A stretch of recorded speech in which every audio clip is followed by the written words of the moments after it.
সামাজিক যোগাযোগ মাধ্যমে ছড়ানো একটি এআই নির্মিত ছবির বিষয়ে মুখ খুললেন ঢাকা বিশ্ববিদ্যালয় কেন্দ্রীয় ছাত্র সংসদের ভিপি সাদিক কায়েম।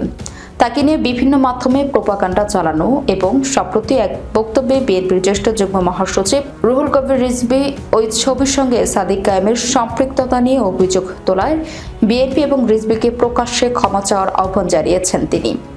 শনিবার নিজের ভেরিফাইড ফেসবুক আইডিতে দেওয়া এক পোস্টে বিএনপি ও দলটির সিনিয়র নেতা রুহুল কবির রিজভীর প্রতি এই আহ্বান জানান তিনি।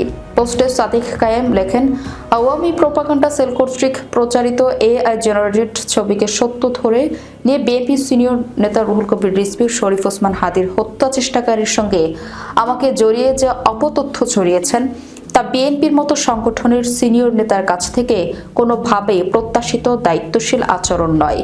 তিনি আরও লেখেন, যারা আগামীর বাংলাদেশ করার আশ্বাস নিয়ে জনতার কাছে যাচ্ছেন তারা যখন যে কোনো সংকটের সত্য জানার চেষ্টা না করে আওয়ামী নির্ভর অপতথ্যকে ফ্যাক্ট হিসেবে গ্রহণ করেন, তখন আগামীর দেশ বিনির্মাণে তাদের সক্ষমতা নিয়ে জনমনের সংশয় তৈরি হয়।